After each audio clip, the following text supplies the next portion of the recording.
Welcome home to USA Global TV and Radio, a place where dreams take flight, with authentic storytelling, diverse perspectives and meaningful conversations, where global stories unite and bridges are built beyond all borders. Discover world-class education, entertainment, hope and inspiration. Together, we're building bridges worldwide. Subscribe to our channel, USA Global TV. Download our app, USA Global TV. Be our guest or join our team. Visit usaglobaltv.com. Thanks to our founder and executive producer, Dr. Jacqueline Kerbeck. Music score by Yeffy Tang from Cloud Road Music. Voiceover artist Mike Porter. Creative direction by Paul Garcia. USA Global TV and Radio. Your home for global connection. All rights reserved. This video and its contents are the exclusive property of USA Global TV and Radio. Unauthorized use, duplication or redistribution in any form is strictly prohibited.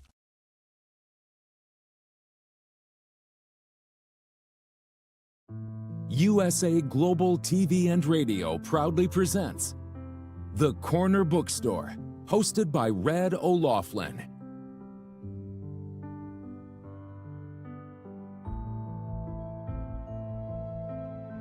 Step into a world where every story inspires.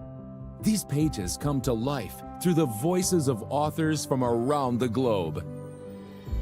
Written by our global community of TV show hosts and best-selling authors, these works span genres, generations, and geographies, united by the power of storytelling. Discover your next favorite book and meet the minds behind the work.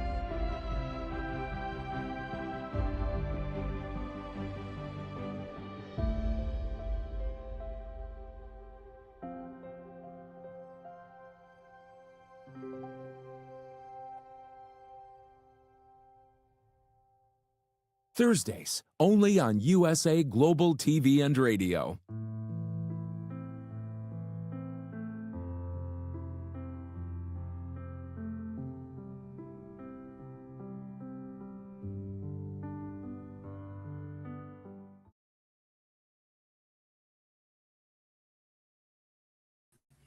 Howdy all, Red O'Loughlin here. Happy New Year for those we missed last week. Just catching up, still the first part of the year. When I'm not doing my TV shows, and I have 3 shows today, back to back to back, the primary thing I do, my real passion in life, is to research the human body at the cellular level, chemically, biologically. I look for cause and effect relationships, primarily focusing on longevity.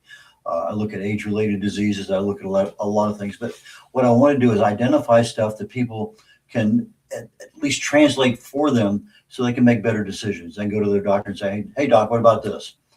So I try to look at what helps and then what makes things worse. So both ends of the spectrum.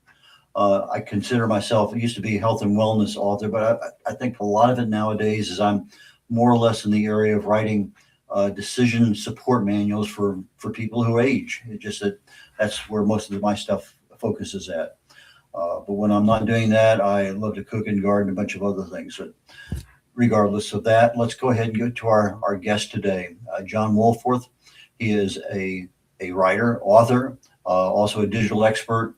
And in our back office, just as we're talking, find out he's also an avid author. And also, importantly, he's a podcaster. So, John, please join me up here on stage. Nice to see you, Red. Always good to be seen. Anyway, welcome. And from what I understand, this is not a norm for you. This is kind of an entry into the level of live TV. Is that true? Yep, I'm pretty much a novice at podcast interviews. So bear with me. I shall do my best. You wrote a couple books, 3 books on children's books. So tell us a little bit about your background in writing and why you decided to become an author. I decided to become an author because when I was younger, I discovered I had a penchant for writing verse. And after meeting my wife, she sort of inspired me because of our love for holidays. She inspired me to maybe try and write some stories for her, in this case, Halloween. And it sort of just, the ball sort of rolled from there. And that just turned into other holiday flavored stories along the way. But at the same time, I accidentally put these sort of having similar characters throughout the three books, sort of created a world in itself. And so I sort of started focusing more on building that world out as a toy maker universe. He's a pivotal character that exists throughout the three books, and future books as well that I'm already in the process of writing. So that's the inspiration was, again, that belief in myself as far as being able to write and rhyme, for one, and two, my wife being a big driving force and wanted to entertain her. Toy Maker Tales. Why that not moniker? It's I don't know how it just came into my head at some point or another, because of course it's, rat-tat-tat, Toy Maker Tales, easy to remember in that sense, but also being that Toy Maker is the focal character. I mean, he is the mystical backbone of the books. Like, he's always in the center of the action, and he is someone who you would love to have on your side, as far as when you're dealing with adversity of some type or another. Okay, so this mentor, for lack of a better word, in the toy maker world, Yes. is your creation, and it focuses around holidays mainly. I looked at you; it looks like you have a book a year for the last 3 years, and Correct. and so is that going to continue, or are we going to see a couple books a year, or are there going to be more Christmas stories down the road, or you don't know yet? Well, yes, actually, the intent was to release another holiday themed book this past Christmas season. How unfortunately, the book was more ambitious for me this time around, and this book was actually written in prose as opposed to rhyme, which extended it quite a bit. And I'm a fan of highly graphically illustrated, vibrant books because they are for children, and visuals is what draw anyone in to any kind of narrative or any kind of story that they want to read. It sort of starts with that, as far as children go anyway, and I think to some extent adults. So that was sort of the problem there. So I'm 95% done with this book, but it's going to have to wait until the next holiday season to get released. And it is actually for slightly older children, being in the tween stage, I would say. Okay, for clarity purposes, prose and rhyme, what's the difference? Prose is standard written text with punctuation, full written out sentences with subject, verb, adjectives, or whatever else are included, but they all establish a story in the normal context of how we speak and interact in the world. Whereas rhyme is a series of lines that, of course, intend to rhyme in the first place, but also convey the challenges, conveying enough detail within them to carry the story along.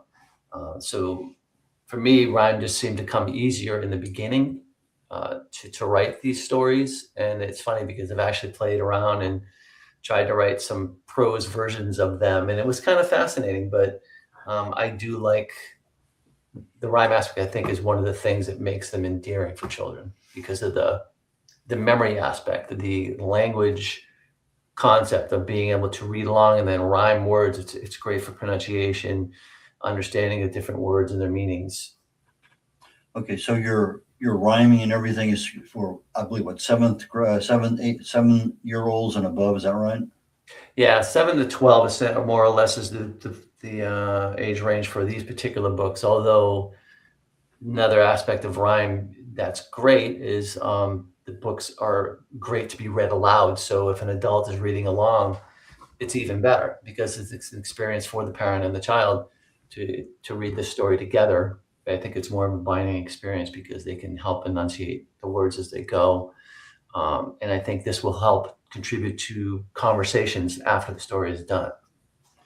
Do you have any intentions to put it in a foreign language? I would love to do that, and I have considered that. At this point, it hasn't been something I've acted upon. However, I think it would be, especially now, it's so much easier to do that, that it should be something I should be doing soon. Well, I know Dante's Inferno was written in rhyme, but when it gets translated from Italian into English, it loses all its rhyme. Yes, there's that, right? It has some difficult passages in there that need little asterisks. This is what he really meant to say, or to that degree. That's an interesting point, Red. I hadn't even considered that. Of course, the words aren't necessarily going to be the same sounding, in another language. So that would be interesting how that would pan out. But Yeah. And some of the words, even though they're commonly used, maybe there's a better or more commonly used word in that foreign language that AI wouldn't necessarily pick up on a first go round trying to get something in there to start editing. oh, sure, absolutely, I agree with Uh, you. I can imagine. I mean, I've written several books. I can imagine you put this thing down, you have it in rhyme, and now you have a certain amount of place on a page that it has to go, and you also have to have an illustration. So how do you start marrying up illustrations versus your text? It's been a learning process. I will tell you that, because the books initially were written without any illustrations. So when we started to put this together, I found a fantastic illustrator who I love, and he has been quite intuitive along the way too. And he seems to love the stories as well, so that's also helpful with his own inspiration.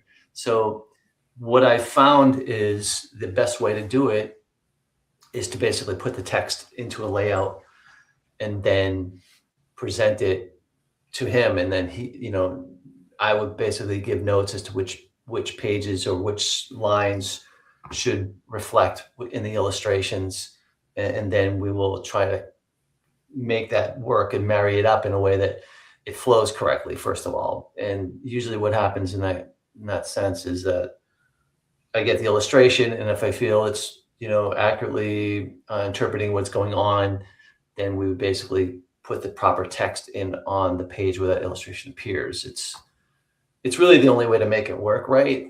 One, knowing how many illustrations you're going to have that are going to cover which parts of the book, which lines are going to be covered, and two, making sure that they do fit within the areas that you want them to. But the text has to dictate the illustration, or I should say the other way around. The illustration dictates the text placement. How many pages are your books typically? These 3 books average about 50 pages, and that is because the format of these 3 books is essentially one page is a full illustration. So you've got a page of text and a page of the other page is an illustration in each spread. Mhm. And then there are also, full, there are double spreads of illustrations as well. And in those, we probably add 1 or 2 lines or 1 or 2 stanzas in the darker areas. Of course, it can be readable. And so that's kind of how that works out. You had mentioned earlier that the world, the meaning of your books is important. Let's go into that for a little, just briefly. Well, I think what it's important about this is that the books, the way I write is I don't necessarily write to teach lessons. It's more like let the children read the story and pull the lessons that mean something to them from it. So the context of why I write these stories, that's one of the reasons. The main reason, of course, is for people to enjoy them. But the deeper reason is that they are, allegories, parables, whatever you want to say, in a way, but they are not intended to, again, reflect one particular ethic or one particular moral, or even provide a lesson that is blatantly obvious. It's things that, in the context of the story, different children are going to get different meanings. It might be applied to something that's happening in their own life. So I feel that that's a kind of an important angle to consider when I was writing them. I didn't want to be preachy. I just wanted to provide a fun story that they could get some meaning out of it that may be applied to their own lives. Okay. So keeping it fun. They're kids. That's super important. It has to be fun. They have to enjoy it, right? And there is an element of darkness to the stories, and what I mean by that is there is a backbone of it, or a subtle, thing that runs through it, a subtle meaning that runs through them all, but it is not angry. It's not malevolent. It is a type of darkness that sort of contributes to the overall situation, but reflects again what children may already have an instinct for or have an understanding of in the world, the normal world, the regular world.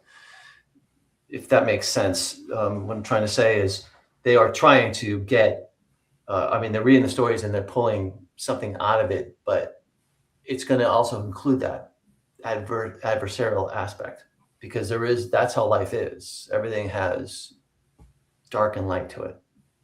Okay, so toy makers in the book, are the other characters in all the books, or just come and go depending on what's going on?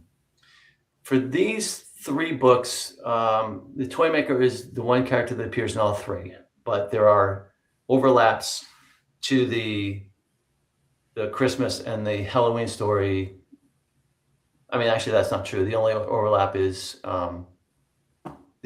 basically toy maker, yeah, because in the Christmas story, it's Santa Claus is there, of course, and then some other people. And then in the Halloween story, it's just really the toy maker is the only character we know from other books, where the subject, the child in that book, the kid in that book, is not really, we don't really meet him again. Okay, let me see if we can pull up Amazon and take a look at the covers. Who do you get to do your cover art? The same illustrator that did all the other drawings. To me, very talented. What I didn't want to do was fall into I seem to feel that, a lot of books, the art is super similar in the way they portray characters, with a similar kind of faces and a similar kind of actions and things that they do. And I wanted to try and break that mold a little bit and have characters that have more differences to them, more details or more things that define them from the ubiquitous, the big-eyed characters that you tend to see across a lot of different children's books. Okay, so your illustrator did the inside of the book, and then at some point in time, you all start working on the cover, and Correct. And this is what you have coming up. Maybe we get somebody to click on the cover just a little bit to see how that might come up a little bit bigger.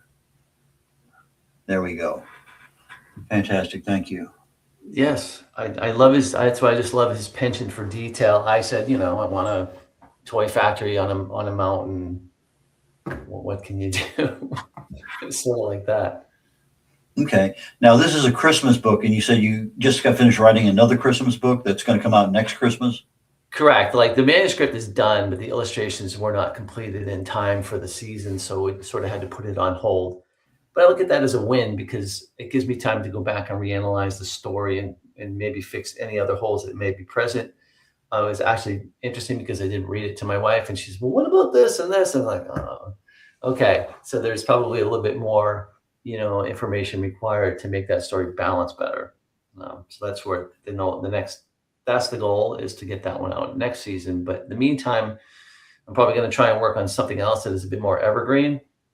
However, I will just want to clarify that I don't feel that these stories are tied to holidays. They take place around holidays, but that is sort of the construct that inspires me. That's how I wrote them in the first place. But the stories themselves are lessons. I keep saying that, but they're not true lessons. But again, I was trying to make the point that they have things in them and, aspects to them that happen every day. There's just anyone's life could experience things that come up in these stories. John, we're getting ready to go to a break here very shortly, commercial break, maybe a minute and a half. But when we come back, I want to continue on the book, your editing and development and proofing and all that. So we're going to go ahead and go to a quick break here, and then we'll be back very shortly. Great. In a noisy world, true connection begins with listening. Elevated listening transforms every conversation in just 5 simple steps. Pause and breathe. Set your intention. Listen with curiosity. Reflect back. Agree on one next step. Join the Listening Mentor on Let's Finally Talk with Dr. Jacqueline Kerbeck, the Listening Mentor, where we help you find inner peace, one conversation at a time. Streaming every day. Let's Finally Talk TV show with Dr. Jacqueline Kerbeck, only here on USA, Global TV and Radio. Subscribe to our YouTube channels to watch and engage with all our content.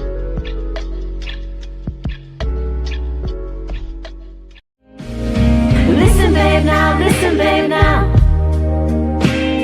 Listen, babe, now, listen, babe, now. Listen, babe, now, listen, babe, now.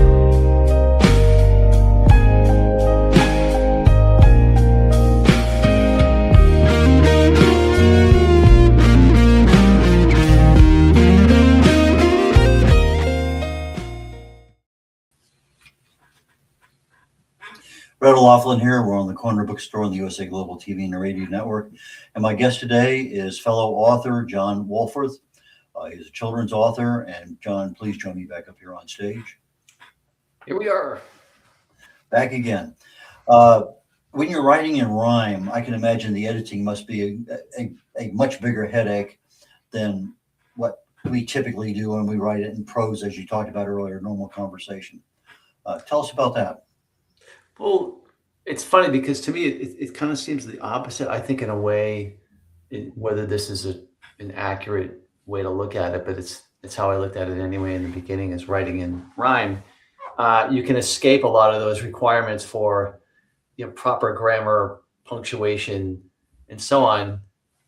Because initially I never had any, realistically. But then, of course, after I did get it edited, we did add commas and periods and quotation marks where needed. But I seem to feel like the prose carries a much greater burden for those types of things because it is expected. Where I think rhyme gets away with more. As I said, it just seems that people are more forgiving when they read that versus a standard prose where they're going to say, "Well, I missed a period there. Or there's no comma. Why should be a comma there, right?" Things like that. So to me, it was a simple process for the rhyming types of things. Where do you go for source for rhyming? Okay. That's it. I just I don't. It just came to me. Like I never learned how to do it. I never looked at any kind of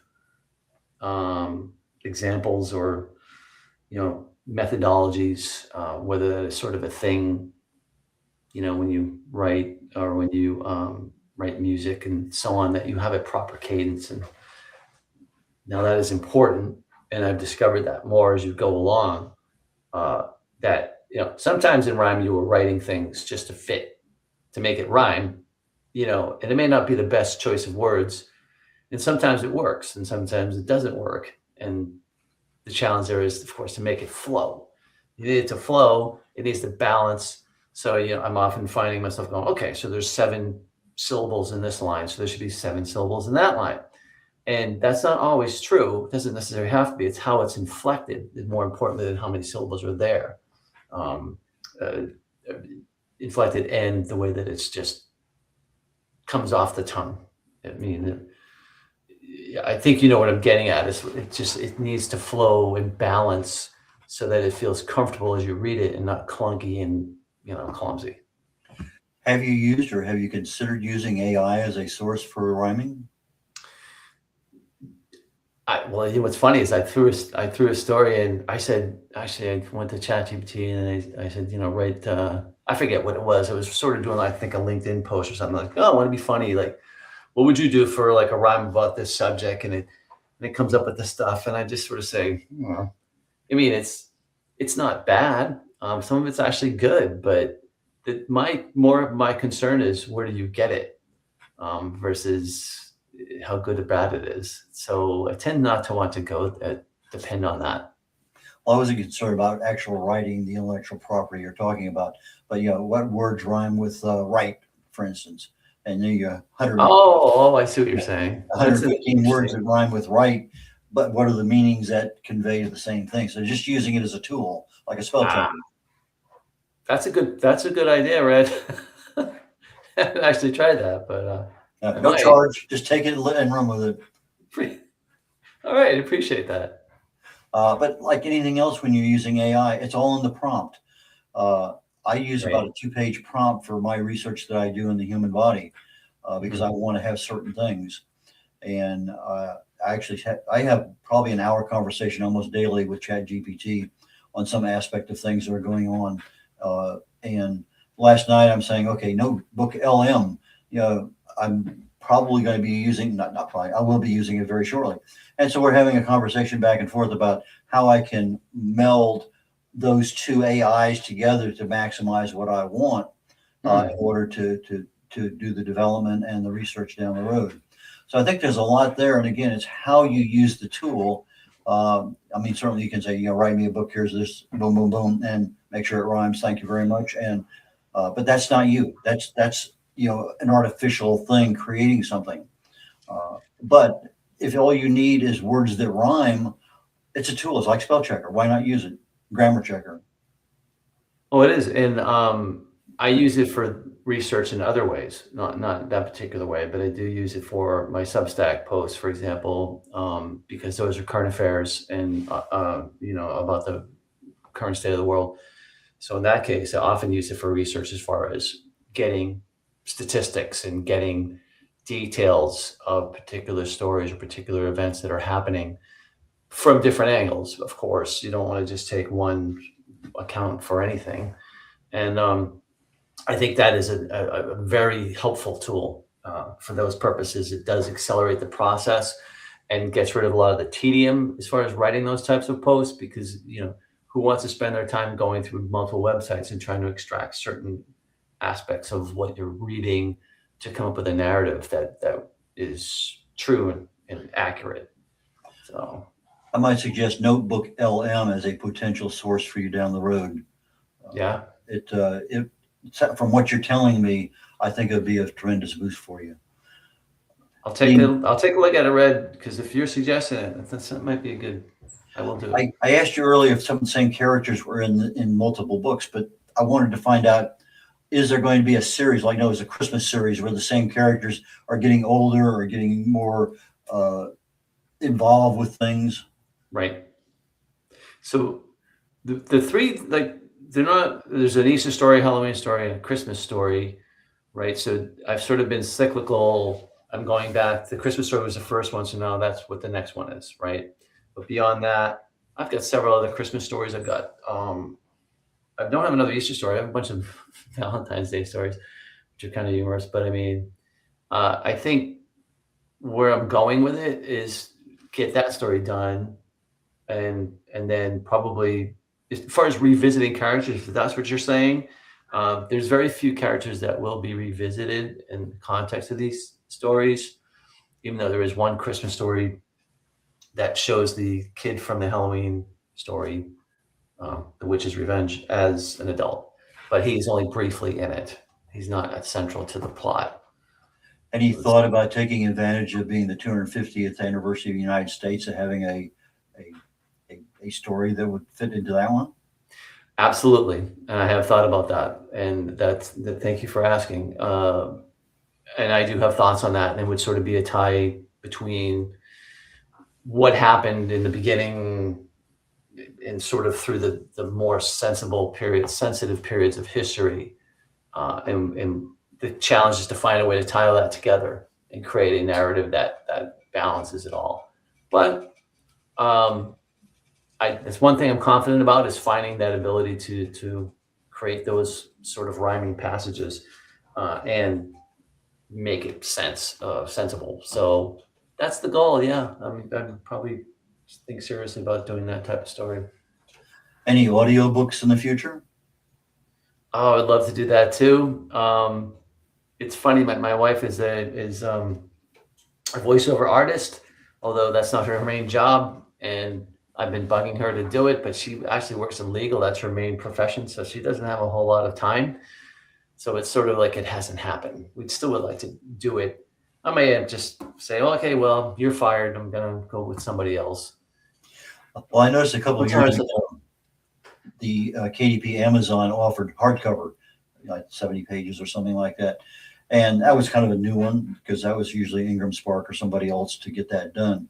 Uh-huh. Now, this season, it's audiobooks are now available with obviously computer voice, AI voice. I'm giving serious thought to it, but I've got to find the right voice that fits. For what I write, I have a certain thing in mind, but that might be an easy way, so at least something to look at. That's a very good point. It's also, you're just a fountain of information, font of information. So, we're here just having a conversation, trying to help each other, right? That's right. Thank you, Red. I appreciate it. Any customer feedback? Have you been in book signings or anything like that, or somebody has been, my kid loved this book. Tell us about that. I have done readings at various libraries and a couple of classrooms, and I've gotten some good feedback from that. As far as reviews, though, I've got one kid who is like my super fan. I think everyone hopes to have one of those.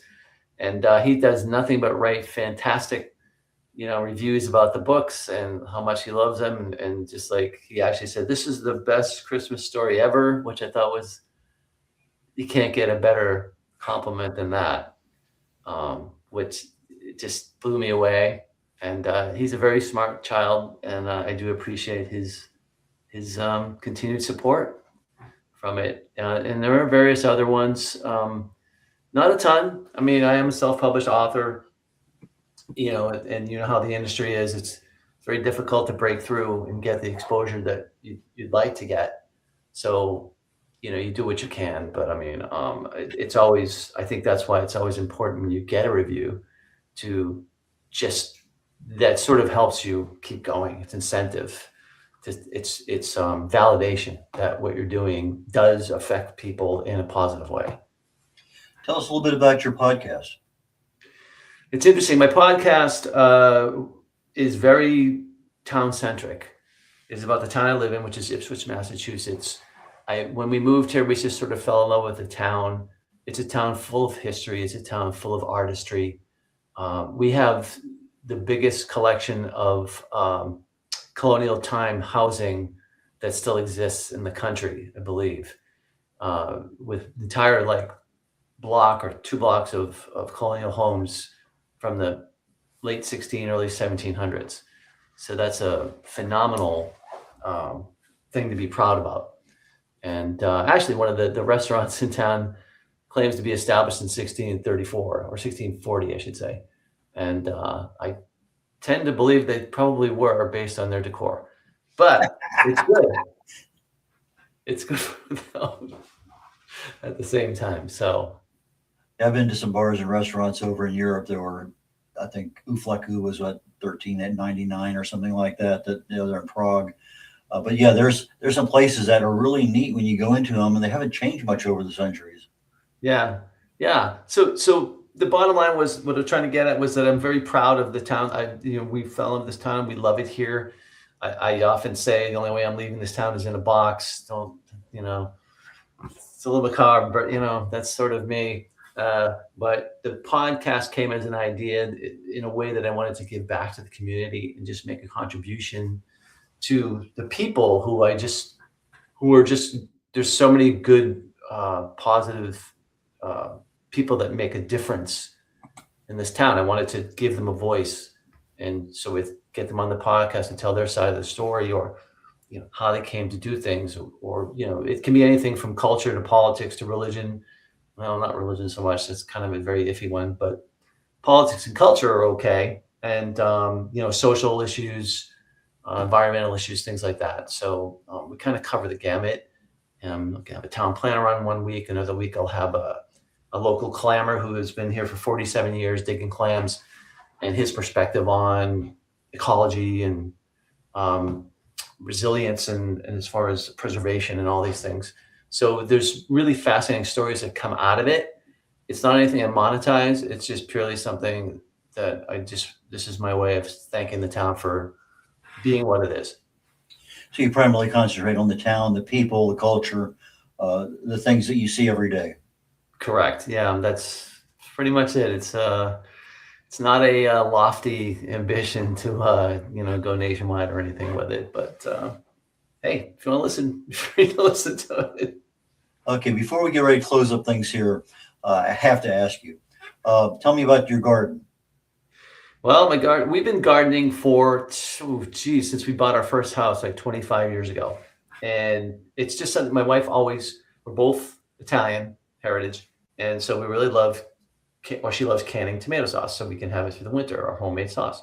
So it started with that. So we started growing a bunch of tomatoes, and tomatoes became lettuce, and then cucumbers and peppers and melons and beans and corn and what am I missing? Kale, other stuff. Basically, any kind of vegetable that you can grow yourself, we would give a shot at doing it. So it changes every year because he's got a certain area to grow the garden to plant in. But it's always very tomato focal. She needs those tomatoes, so that's like the main thing. But I'm a pretty good tomato grower now at this point after this many years, and I've learned quite a bit. So it's something we loved and wouldn't really want to do without. And what's even better now being in this town is there are a lot of farms in the area too. So if something fails, like, oh, we can go get it at the farm, So, but we still like to grow what we can by ourselves. Well, John, how do people get in touch with you? How do they buy your books? So my books are available on Amazon and also on my own website, toymakertales.com. You can reach me if you want to know more at author@toymakertales.com. And beyond that, that's the best way to find my books and reach me if you want. And what's odd about Amazon, for some reasons, you can't search by title of the books. You have to search for my name. So that's just a tip. For some reason, they don't come up if you put in the name of the book. It's odd.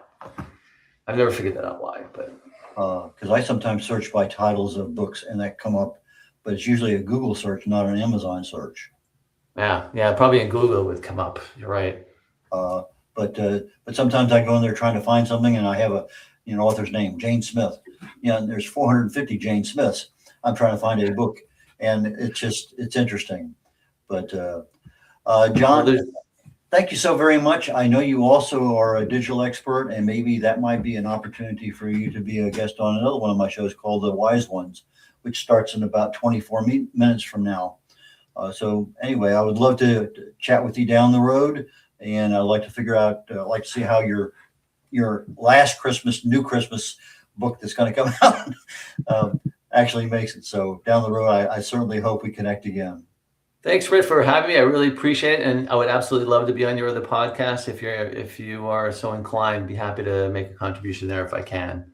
Okay, if I had a podcast, I'd have you on it, but it's all live TV. Sounds beautiful. Yeah, we when we make mistakes, they're there forever, as my boss tells me. So let's make some. John, thank you so very much. I really and truly appreciate it, and we will catch you down the road. Take care, sir. Red O'Loughlin here. We're getting ready to wrap up today's show on USA Global TV and Radio Network called the Corner Bookstore. The next show is The Wise Ones. A good friend of mine is going to be on there today. He's involved with a new venture.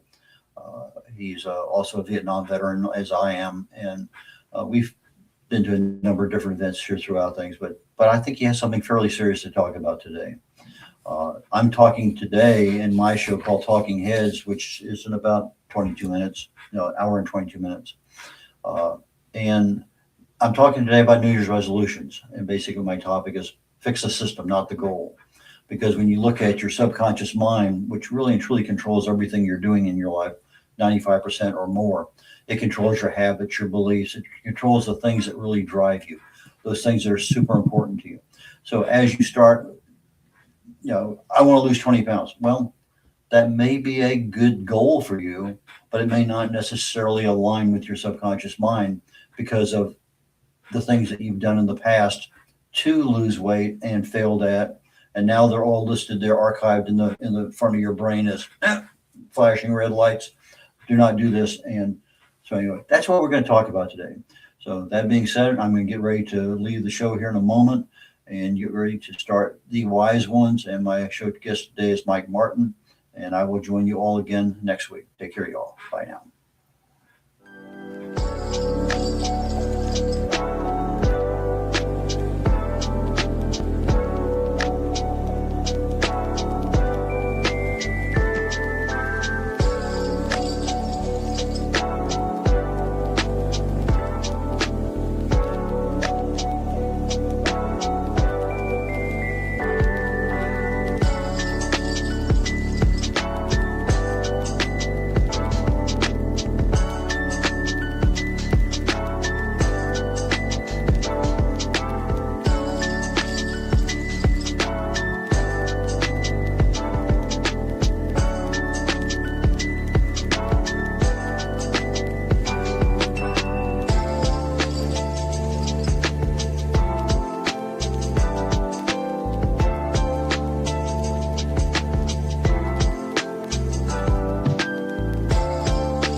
Thank you, viewers and listeners of USA Global TV and Radio, for joining us today. We're honoured to have your time and attention as part of our global community. At USA Global TV and Radio, we believe in the power of authentic conversations, meaningful connections, and creating a world of possibilities together. Want to be part of something bigger? Join our team of elevated listeners at usaglobaltv.com, a space where your voice matters and your ability to listen transforms relationships. Stay connected with us across all our platforms for thought-provoking discussions, expert insights, and empowering stories. Subscribe to our channels at youtube.com/c/USA-Global-TV. Follow us on social media and explore the endless opportunities we're creating for growth, learning, and inspiration. Together, we're not just broadcasting, we're building bridges and changing lives one conversation at a time. For inquiries, contact us at info@usaglobaltv.com. Music by Johnny Dyes. Produced by Executive Producer and Director Dr. Jacqueline Kerbeck. Voiceover by Mike Porter. Creative Direction by Paul Garcia. All rights reserved. Copyright 2025. Visit usaglobaltv.com to view our full terms and conditions.